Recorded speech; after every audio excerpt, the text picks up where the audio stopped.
Good afternoon, everybody. Thank you for spending some time with us today. Last week, we made a decision that garnered quite a bit of headlines, and we want to spend some time with you unpacking that and addressing what it actually means.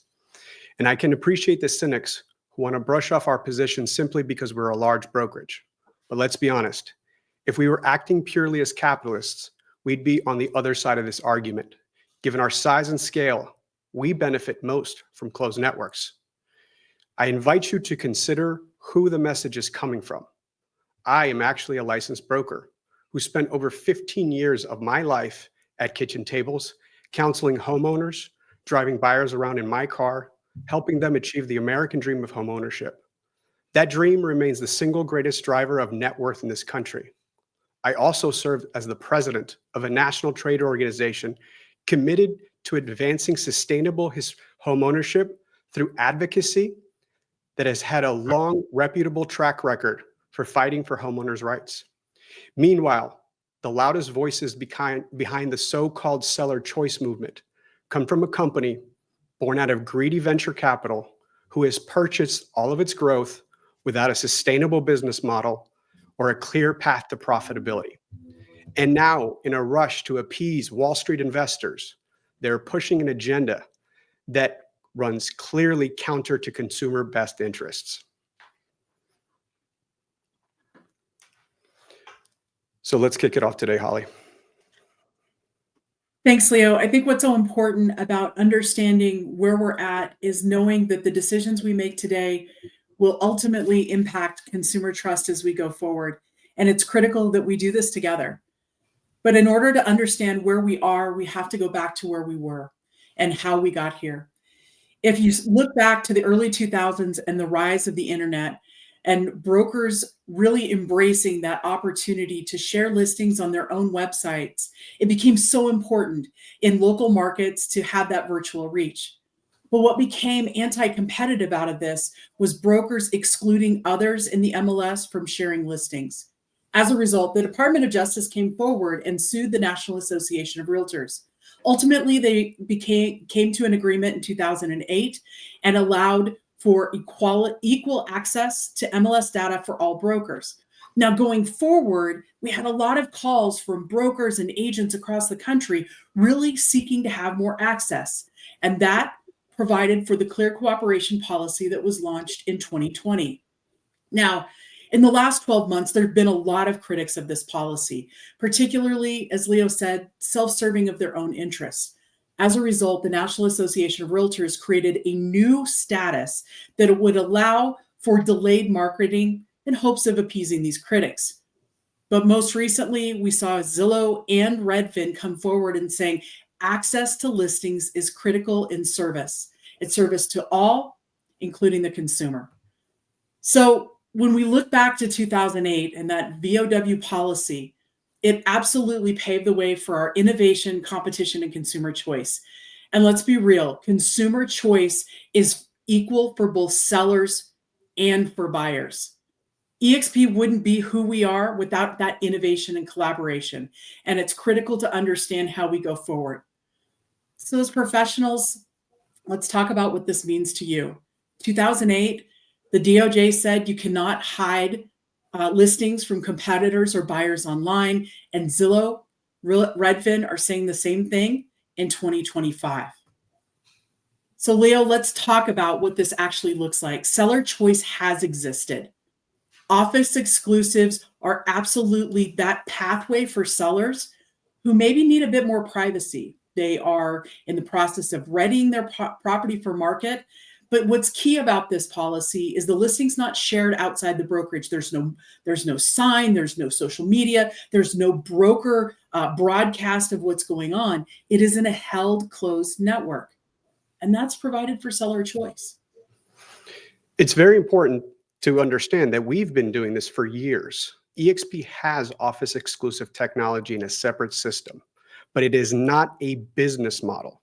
In my 15 years of selling real estate, I can count on one hand the amount of sellers who required this level of privacy. And sitting as the CEO of this company, I hear it once in a while. A federal judge proceeding over a human trafficking case, a DEA agent on the border of Mexico, in El Paso. These are actual examples agents have called me about, and we've worked through that. But in my 15 years of doing it, never did we suggest it as a business model. The second you are advertising it outside publicly via a sign, by putting a sign in the ground that says only on our website, you're actually purely doing that to generate leads and double in both sides. The countless amount of agents who've called me and said, I prepared for a listing appointment. I showed up to the appointment. I have all my cops. And literally the house across the street has a sign in the ground that says only on our website. The seller and I have no idea, is it for sale? Is it under contract? Has it closed? Where is that comp? It's so challenging when we look at this transparency in the marketplace. Consumers have demanded it for years, and that's what we see as one of the biggest benefits about the internet. The clear cooperation policy provides for that. When a seller lists their property and is ready to advertise, they can do so in coming soon. They can do so in putting the sign in the ground in advance, but maybe delayed showings. All of those are available tools at the ready disposal, depending on what the seller wants. Now, what's great as part of the current clear cooperation policy is MLSs locally have been able to make those choices of what serves their community. MLSs across the company have varying degrees of what a coming soon is, what it looks like, how you can advertise, does it go to Zillow or Realtor.com? Everyone is doing it just slightly differently, and that's a good thing. But when we look at the new delayed marketing status and this new opportunity that NAR has given in March, MLS requirement entry is apparent. But delayed public portal, that's a problem because it delays anything from being seen beyond the MLS. Listing disclosure, yeah, that'll have to be in writing to the seller so they understand what they're being limited by. But Leo, this is where you and I both agree it becomes so challenging for the consumer. Listen, I would not want to be in charge of NAR. Holly and I found ourselves in a similar position last summer where when the ruling came out and the settlement was shared, we interpreted that information as confusing. And Holly and I, over a weekend, made a decision for our company that got a lot of attention and a lot of critics. We made a unilateral decision as a company. We would no longer do broker to broker to remove confusion to the consumers. We're finding ourselves in the same situation with delayed marketing. We are not going to do it. We truly believe if a seller requires privacy, which we strongly believe in seller choice, coupled with seller truth and education. If a seller really needs that, we're absolutely going to support that. But once that property is inputted into the listing service to be shared with other brokers, our position as a company is we're going to share it with everyone. And it is very important that we all choose to make decisions for our own businesses based on all the information available. This is purely my opinion.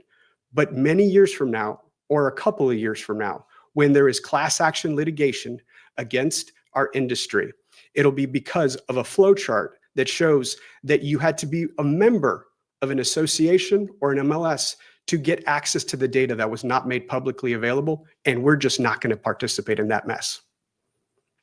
It's so important when we look across the board, and these are monthly unique visitors to the largest real estate websites across North America: Zillow, Realtor.com, Redfin, Trulia, and Homes.com. By educating our sellers as to what their access looks like in promoting their listing, they do get a choice. It's really important that we are not building market tactics that steer a seller in a certain direction because it benefits us personally. We want to make sure they have all the education and information up front to best determine what's best for their family. Last week, you saw us make a commitment to share our data with Zillow, and we stand by that. Today, we'll have a press release making sure that everybody understands that is not exclusive. We want to share our data with Realtor.com and Redfin and Homes.com and any other more major portal who wants to stand for transparency. As we go forward, thinking of our sellers, thinking of our buyers, it's really about seller choice and seller timing. Bright MLS just did a recent survey, and what was so powerful out of it, the median time on market when you look across the North Atlantic region was about 20 days on market.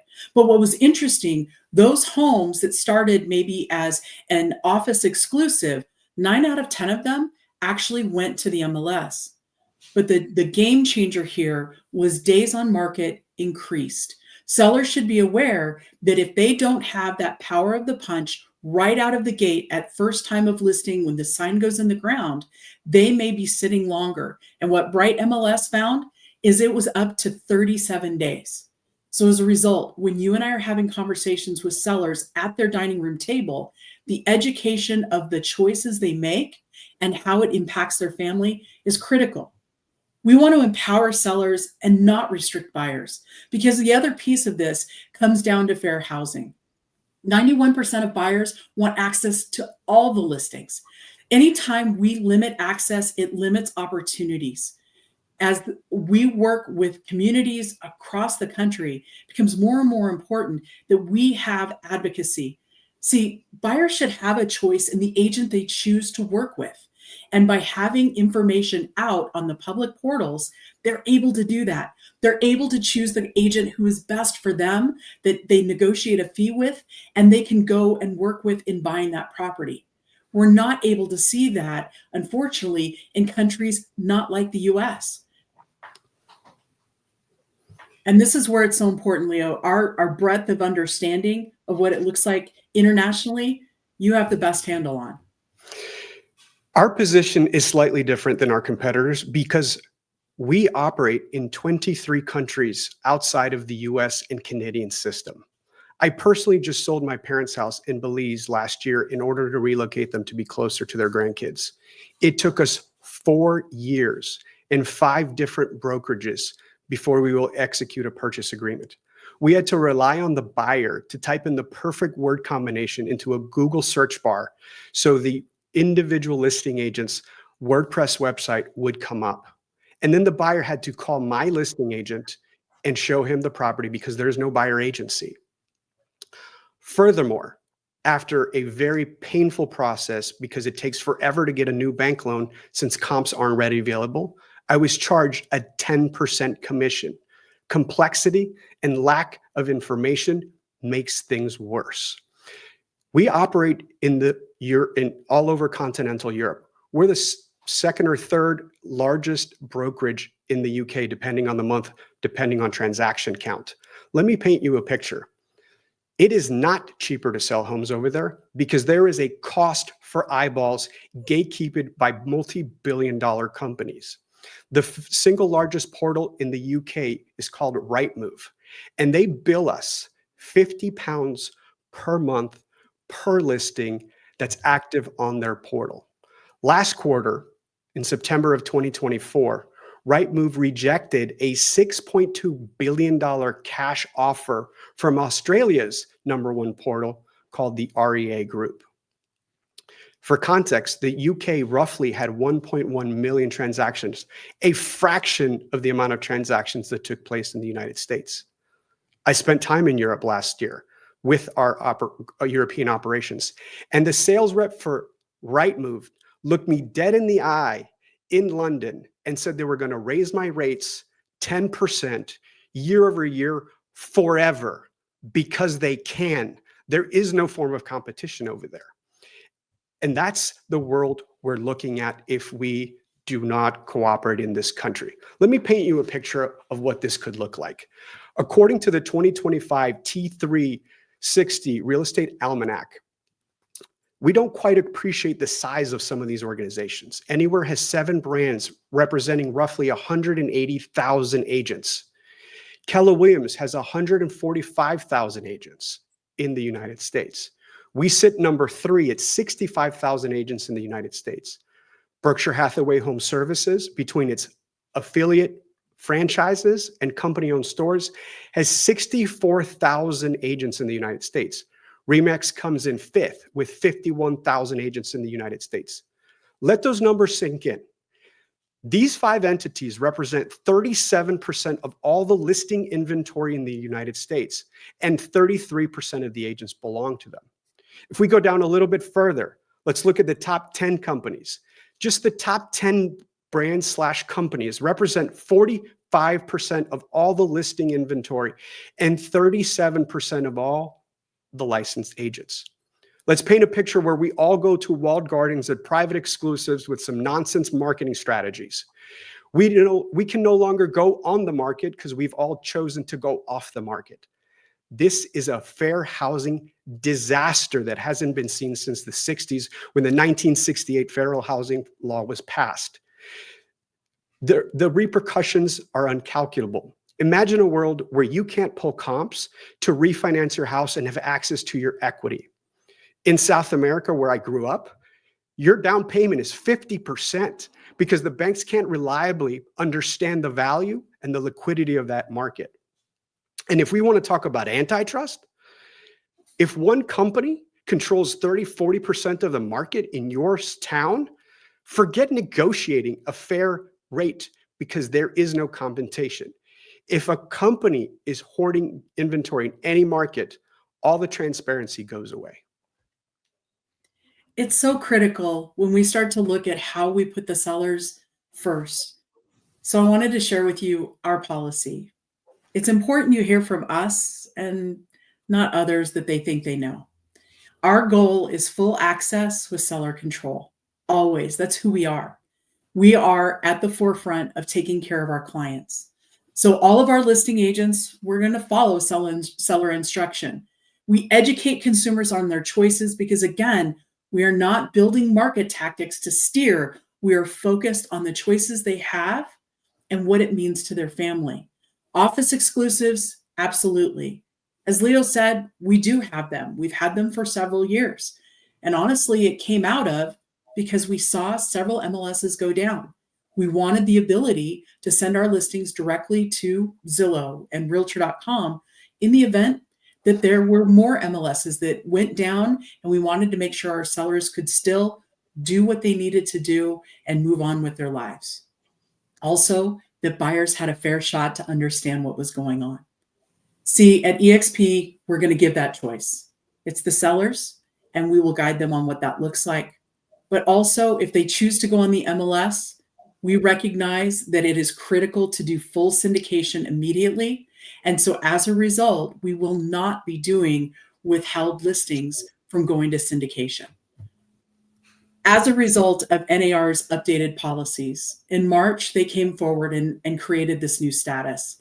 But as part of the new status, if there were any kind of limits to what a seller could have access to as far as full exposure, we had to put in writing what it looks like.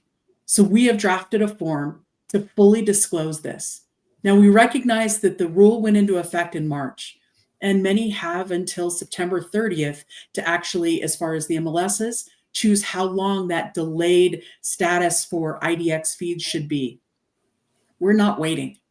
We recognize that sellers need to make decisions today, and we're here to guide them. So this form, we've created a seller advisory risks of limited market exposure. It's designed for a conversation. It's designed to educate a seller and walk them through what to expect. And more importantly, we also believe in sharing. We believe that it's really critical that as these things come forward, we share with the marketplace. So we are going to empower sellers and empower all of the agents out there, whether you're with eXp or another company, a small company, a franchise, you'll have access to this form. This is exactly what we did last summer. We understand that these are big requirements on us. And we also understand that 900,000 of the agents that belong to this industry are a small independent boutique that may not have our resources. So once again, we've made the decision to open source this for everybody because we want consumers to have as much information as possible. And we've kept hearing about seller choice a lot lately. But what about buyer choice? If one company dominates a market and hoards inventory, the buyer will not have the choice of what agent they get to work with. Becomes so critical as we look to the future. As a company, we believe in competition. We believe in choice. We believe in explaining and educating to consumers what it looks like as the market continues to evolve and shift. What we did yesterday may not work tomorrow, and we want to walk consumers through that. but also we're going to share that because at EXP, we do believe in open sourcing. So we've created these industry resources, exptoolkit.com/seller. You have access to all EXP forms, all of our different toolkits. We have a buyer toolkit, also access to EXP trainings, including this video. As we go forward, we do believe that consumers have choice and that education that we follow up makes all the difference. So we'd like to close with sharing our belief system. We believe in consumers having the most transparency. We believe in a collaborative marketplace. We believe in having to compete on value and service to consumers instead of inventory and market manipulation. We believe that small disruptive startups should have an ability to compete and keep everyone fighting for what's best as a consumer experience. And that's why we will continue to open source our forms, our best practices to defend and protect the American consumer. Thank you so much for your time today, everybody.